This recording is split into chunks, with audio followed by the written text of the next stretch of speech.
Hello learners, welcome to Online Study Bytes. मैं हूं प्रतीक्षा। आज हम चैप्टर 9 पढ़ेंगे, दिव्यांगता। ये SCERT की विज्ञान की बुक है, कक्षा 8 की यानी कि क्लास 8 की ये बुक है। अगर आप यूपी के शिक्षक भर्ती, यूपी टेट, सुपर टेट किसी भी एग्ज़ाम की तैयारी कर रहे हैं तो यूपी बोर्ड की जो बुक्स हैं वो ज़रूर पढ़ें। प्राइमरी की तैयारी कर रहे हैं तो भी आप क्लास 3 से SCERT की बुक्स पढ़ना स्टार्ट कर सकते हैं। जूनियर की तैयारी कर रहे हैं तो भी आप क्लास 3 से SCERT की बुक पढ़ सकते हैं।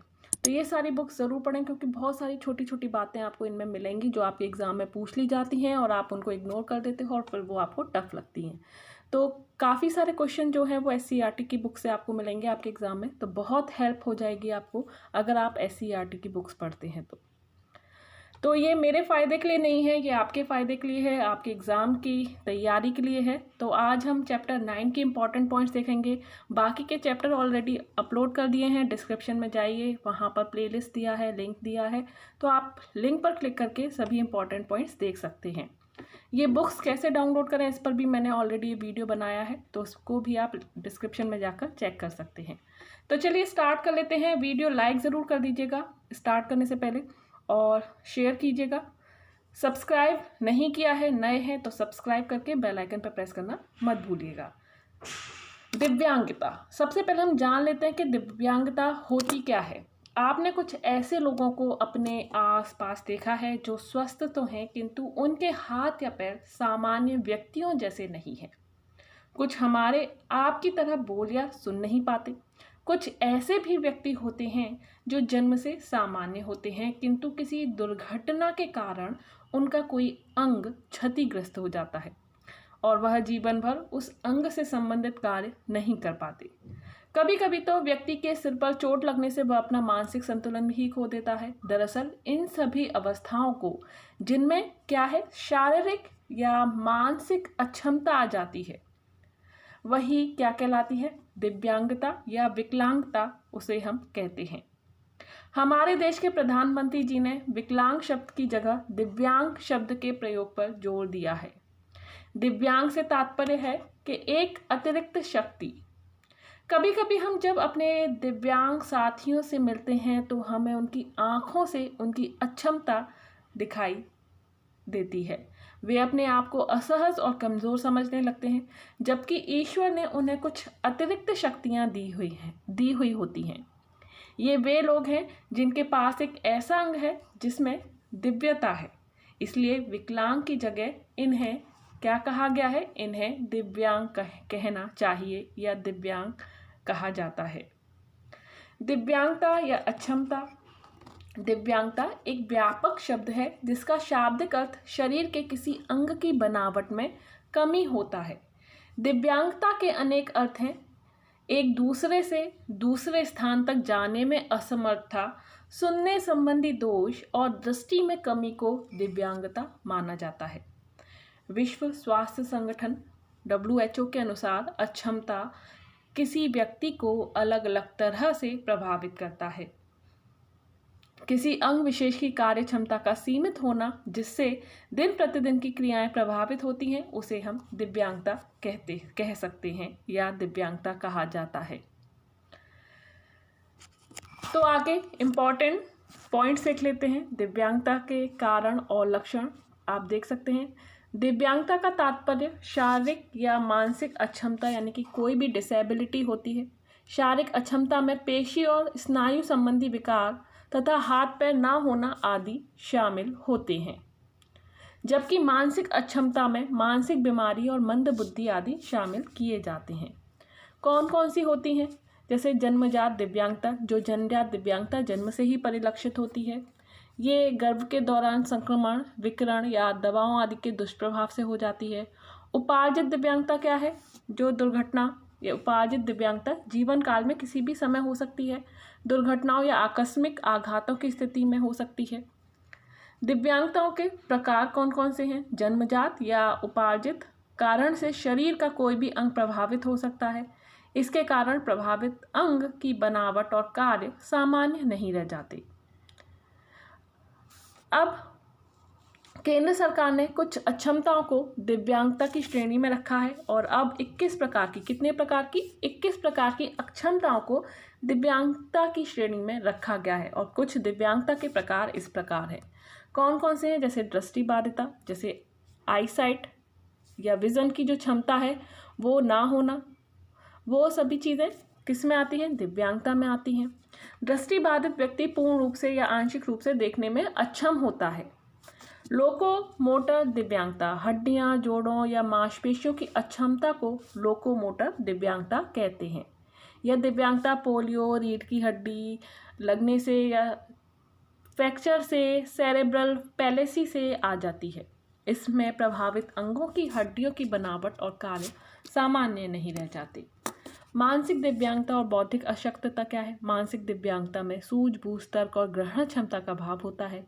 इसे पहले मानसिक मंदता कहते थे। इस दिव्यांगता में बच्चे का विकास अन्य बच्चों की तुलना में धीमी गति से होता है। श्रवण दिव्यांगता, अगर सुनने की जो क्षमता है वो नहीं होती तो उसे हम श्रवण दिव्यांगता कहते हैं। बच्चा बोलने में सक्षम नहीं हो पाता क्योंकि वह सुन नहीं सकता, इसलिए वो बोल भी नहीं पाता, तो इसको हम श्रवण दिव्यांगता कहते हैं। अब आती है बात डिसलेक्सिया की। डिसलेक्सिया क्या है? डिसलेक्सिया पढ़ने लिखने से संबंधित विकार है जिसमें बच्चों को शब्द पहचानने, पढ़ने, याद करने और बोलने में परेशानी होती है। डिस्ग्राफिया क्या है? डिस्ग्राफिया सुसंगत रूप से न लिख पाने की एक अक्षमता है। यह एक दिमागी बीमारी की पहचान है।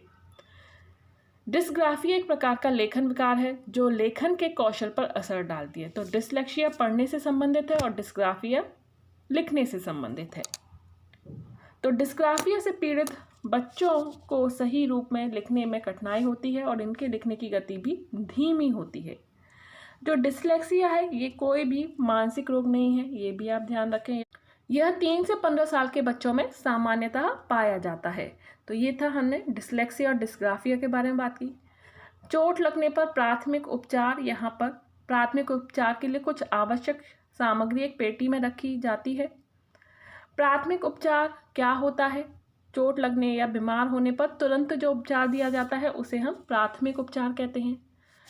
प्राथमिक उपचार के लिए कुछ आवश्यक सामग्री जो होती है वो एक पेटी में रखी जाती है जिसे प्राथमिक उपचार पेटी या फर्स्ट एड बॉक्स कहा जाता है। यहाँ हम कुछ इम्पॉर्टेंट बात जान लेते हैं। बाजार से खरीदी गई दवाइयों पर निर्माण दिनांक यानी कि MFG डेट तथा उनके उपयोग की अंतिम दिनांक एक्सपायरी डेट लिखी होती है। दवाई खरीदने और उपयोग करते समय यह दिनांक जरूर पढ़ना चाहिए क्योंकि एक्सपायर डेट की दवाइयाँ लेना बहुत नुकसानदायक होता है। आगे कुछ और बातें हैं जो हमें जाननी चाहिए। दिव्यांगता के प्रति राष्ट्रीय और अंतर्राष्ट्रीय स्तर पर प्रयास किए गए हैं। भारत का संविधान अपने सभी नागरिकों के लिए समानता, स्वतंत्रता, न्याय व गरिमा सुनिश्चित करता है और स्पष्ट रूप से यह दिव्यांग व्यक्तियों समेत एक संयुक्त समाज बनाने पर जोर डालता है। हाल के वर्षों में दिव्यांगों के प्रति समाज का नजरिया तेजी से बदल रहा है। यह माना जाता है यदि दिव्यांग व्यक्तियों को समान अवसर या प्रभावी पुनर्वास की सुविधा मिले तो वे बेहतर गुणवत्तापूर्ण जीवन व्यतीत कर सकते हैं। भारतीय पुनर्वास परिषद अधिनियम 1992 के अंतर्गत पुनर्वास सेवाओं के लिए इस प्रकार से प्रावधान किए हैं। यहाँ आप देख सकते हैं 7 राष्ट्रीय संस्थान हैं जो इस क्षेत्र में कार्य कर रही हैं। जैसे शारीरिक विकलांग संस्थान जो नई दिल्ली में है, राष्ट्रीय दृष्टि विकलांग संस्थान देहरादून में, राष्ट्रीय आर्थोपेडिक विकलांग संस्थान कोलकाता में, राष्ट्रीय मानसिक विकलांग संस्थान सिकंदराबाद में। तो कौन सा संस्थान किस जगह पर है ये आप ज़रूर याद रखें। राष्ट्रीय मानसिक विकलांग संस्थान सिकंदराबाद, राष्ट्रीय श्रवण विकलांग संस्थान मुंबई, राष्ट्रीय पुनर्वास तथा अनुसंधान संस्थान कटक, राष्ट्रीय बहु विकलांग सशक्तिकरण संस्थान चेन्नई में स्थित है। दिव्यांग व्यक्तियों को सशक्तिकरण के क्षेत्र में उत्कृष्ट कार्य करने के लिए उत्तर प्रदेश राज्य को सर्वश्रेष्ठ राज्य का राष्ट्रीय पुरस्कार भारत सरकार द्वारा 3 दिसंबर 2015 को विश्व दिव्यांग दिवस के अवसर पर प्रदान किया गया।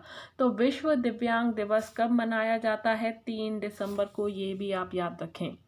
उत्कृष्ट और बाधा रहित वातावरण के लिए डॉक्टर शकुंतला मिश्रा राष्ट्रीय पुनर्वास विश्वविद्यालय लखनऊ को 3 दिसंबर 2014 में विश्व दिव्यांग दिवस के अवसर पर भारत सरकार द्वारा राष्ट्रीय पुरस्कार प्रदान किया गया। 40% या उससे अधिक किसी भी प्रकार की अक्षमता वाले व्यक्ति को दिव्यांग कहा जाता है। दिव्यांगता 40% है तो दिव्यांगता प्रमाण पत्र मुख्य चिकित्सा अधिकारी अथवा सामुदायिक स्वास्थ्य केंद्र या प्राथमिक स्वास्थ्य केंद्र के डॉक्टर द्वारा उपलब्ध कराए जाते हैं। तो मोस्ट इम्पॉर्टेंट बातें जो हमने इस चैप्टर में जानी। इसके अलावा अंतर्राष्ट्रीय विकलांगता विकास कंसोर्टियम यानी कि IDDC के बारे में पढ़ते हैं। IDDC सहयोग और सूचना के आदान प्रदान के माध्यम से दिव्यांग लोगों के अधिकारों को बढ़ावा देता है। मोबिलिटी इंटरनेशनल MI USA अंतर्राष्ट्रीय विकास और दिव्यांगता कार्यक्रम दिव्यांगों और विकास के प्रतिभागों के रूप में दिव्यांग लोगों को शामिल करने के लिए दिव्यांगता समुदाय और अंतर्राष्ट्रीय विकास समुदाय के बीच एक पुल के रूप में कार्य करता है। तो यहाँ पर हमारे जो चैप्टर थे उसके इम्पॉर्टेंट पॉइंट्स हमने देखे। यहाँ थोड़ी कुछ और बातें हैं जो हम जान लेते हैं कि अंतर्राष्ट्रीय स्तर पर शारीरिक रूप से अक्षम व्यक्तियों के लिए पैरा ओलंपिक खेलों का आयोजन किया जाता है। पहला पैरा ओलंपिक खेलों का आयोजन सन 1960 में रोम में किया गया था। प्रत्येक वर्ष 3 दिसंबर को हम विश्व दिव्यांग दिवस के रूप में मनाते हैं। तो ये थी महत्वपूर्ण बातें जो हमने इस चैप्टर में जानी, और आप भी देख पाएंगे कि कितनी सारी चीज़ें जो आपके एग्ज़ाम में पूछी जा सकती हैं, और अगर आपको नहीं पता थी तो आपको इस चैप्टर के माध्यम से पता चल गई। तो चलिए स्टार्ट कर लेते हैं हम। जैसा कि हर वीडियो में चैप्टर के एंड में हम क्वेश्चन करते हैं, तो इनको सॉल्व करके देख लेते हैं। पहला प्रश्न है, श्रवण दिव्यांग अक्षम होते हैं सुनने में, बोलने में, सुनने और बोलने में और देखने में। तो श्रवण दिव्यांग होता है क्योंकि वो सुन नहीं पाते, और बच्चा सुन के ही सीखता है, सुनोगे तभी बोलोगे। तो सुनने और बोलने में अक्षम व्यक्ति को श्रवण दिव्यांग अक्षम कहते हैं। इसके बाद हड्डियां, जोड़ों या मांसपेशियों की अक्षमता को कहते हैं डिसलेक्सिया, दृष्टिबाधिता, डिस्ग्राफिया या लोकोमोटर दिव्यांगता। तो हड्डियों, जोड़ों, मांसपेशियों की जो अक्षमता होती है उसको हम लोकोमोटर दिव्यांगता कहते हैं। नेक्स्ट क्वेश्चन है, विश्व दिव्यांग दिवस मनाया जाता है? तो बिल्कुल 2-3 बार हम पढ़ चुके हैं, और ये मनाया जाता है 3 दिसंबर को। ऑप्शन जो 3rd है वो सही आंसर है। तो इसी के साथ आज का ये वीडियो एंड होता है, ये चैप्टर एंड होता है। नेक्स्ट वीडियो में कुछ और इम्पॉर्टेंट पॉइंट्स हम देखेंगे। अभी के लिए bye bye, take care. Video को लाइक करना बिल्कुल भी ना भूलें, शेयर करें, सब्सक्राइब करें एंड बेल आइकन पर प्रेस करना ना भूलें। Bye bye, take care and thanks for watching.